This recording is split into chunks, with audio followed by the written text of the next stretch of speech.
Welcome back to the Shropshire Kitchen Garden.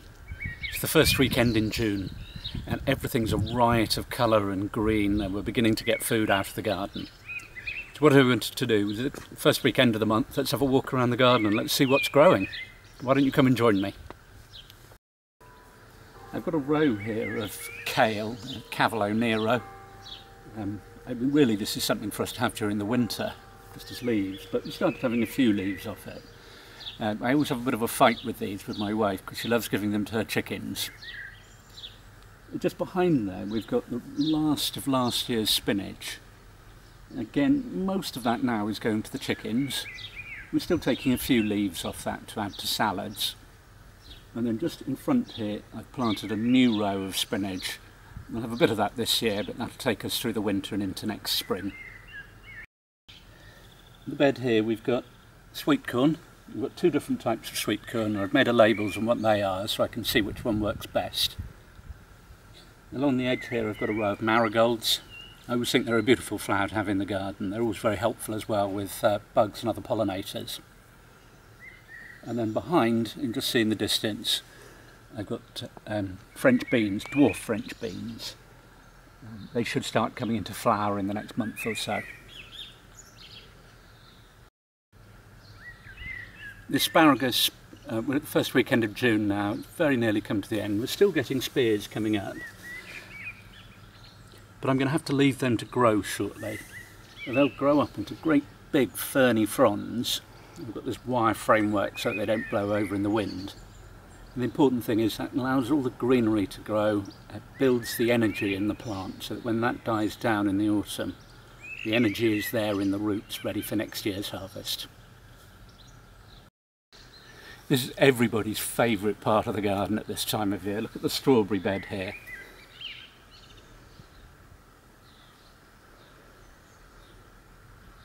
I've had to cover it with netting. That's not just to protect it from the birds, but I've also got to protect it from the dogs and from the kids. But look, they're just coming on right. Lift the net, let's see what they're like. Look at that one there. Behind. Oh, I think I'm going to have that one now.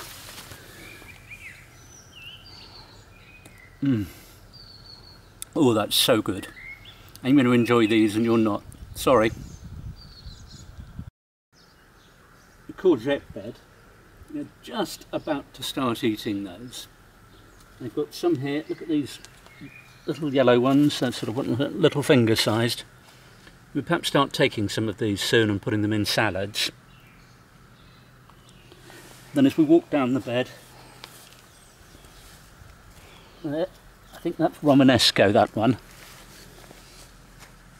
And then down at the bottom here we've got the traditional, the one you'll all be used to. These beautiful flowers, you can stuff those, you can tempura them, you can put them in salads. Now there's such an exciting plant, these. I love those first courgettes, but we do very quickly get to a glut of them. It doesn't matter. Cut them, keep them coming when they're small. If they're too big, put them in the compost heap. It gets recycled, the nutrients go back into the soil for next year. The polytunnel, it's almost too hot to be in at this time of day. It's absolutely wonderful. We've got an absolute profusion of greenery and growth. We're not yet eating things, but it's not going to be long. So let's walk around and have a look at things. Now, at the far end here, I started growing some carrots earlier in the year, and these are the first carrots we've been having. So let's just pull one out. Oh, yeah, look at that. So we'll have that in salad tonight. We'll get a few more of those out. They're a long way ahead of anything I've got outside. I've got peppers here. These are just ordinary multicoloured peppers. These ones here have just gone on into bigger pots. And in another week or two these smaller ones will go on to bigger pots. I've got a few spare seedlings here, a couple of melons and behind a couple of aubergines. The basil is coming on really well. It absolutely loves the warmth here, but also the warmth of the water that I've been watering them with. And I've got aubergines growing here. These are a purple type, early long purple. They've got these very, very spiky leaves.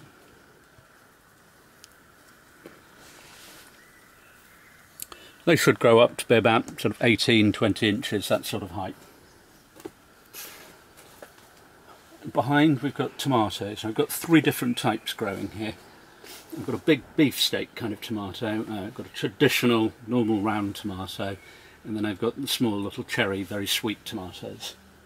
The first few are just beginning to set here.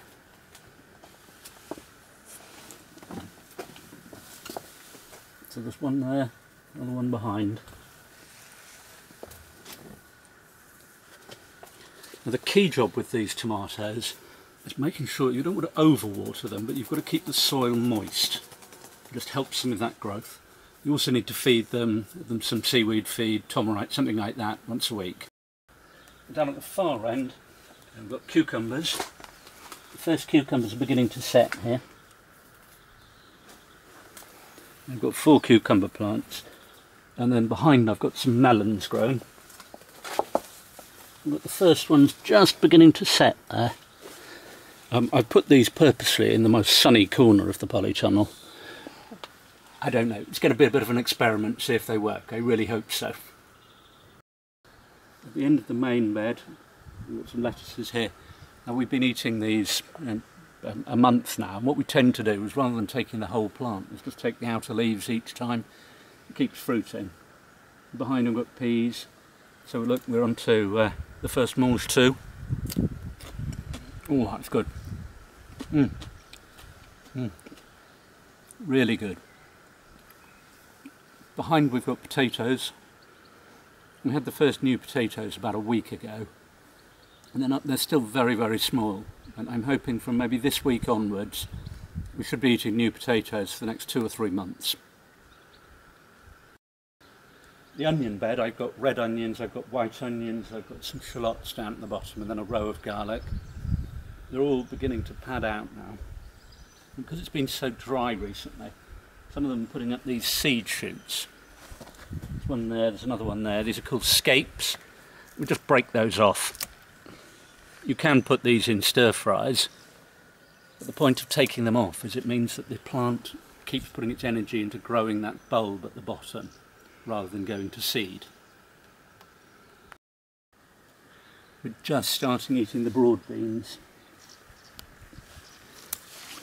So now this one's perhaps not the biggest one, but you're just getting those. Lovely to have raw in salad. You don't need cooking. You only need to cook them really, and they end up in being far too big. Ooh, lovely. My favourite. The runner beans here, they're getting going now.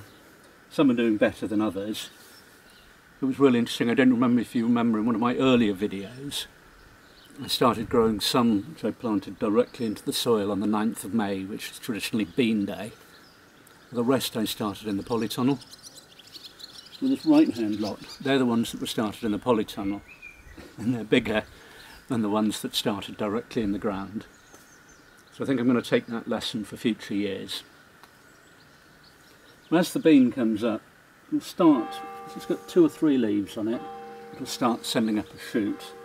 Sometimes it needs a little bit of hand just getting the shoot onto the cane, but then before you know it, it'll be growing 6 inches every day as it grows up the pole. This is one of the compost heaps. Now this is absolutely the beating heart of any viable kitchen garden. You need all of this goodness. You need to collect the lawn cuttings, the leaves, the plants as they die back. It all rots down and then it goes back into the soil. It's recycling in action. And what I've got growing in here, and I've planted in the centre of it a couple of pumpkins. It's just a nice way. It encourages me to keep the compost heap moist. It's also very beneficial for the pumpkins themselves. The main part of this bed is given over to members of the cabbage family, Brassicas. We've got a row of summer cabbages. We'll start having some of those soon. And then behind, more winter cabbages and broccoli. And then in front I've got beetroot, carrots, radishes. Down at the far end we've got some spring onions. Now these are about the 3rd or 4th lot of radishes we've had this year. These ones aren't quite ready yet. The beetroot, a few of them further down the line, are just beginning, you know, they're about the size of a 10p coin at the moment. Another month perhaps before we start eating those in salads. With the raspberry canes here, they're absolutely covered with these small little green fruits. They'll grow over the next few weeks into beautiful raspberries. The first few, some of the plants are getting to ripeness. Perhaps not fully ripe yet. Oh, the flavour of fresh raspberries then. Oh, that's wonderful. We've had such a dry spell recently, we all have in this country. May, virtually no rain at all. I think we had a couple of millimetres and that was it. So most of my work in May was watering. But actually looking at it now, we've had a few days of fabulous rain. Everything is looking really green and healthy. I really hope we're going to get some good food out of this. That brings me to the end of this month's walk around the garden. I'll do another one of these at the beginning of July, and you'll see how much we're eating then.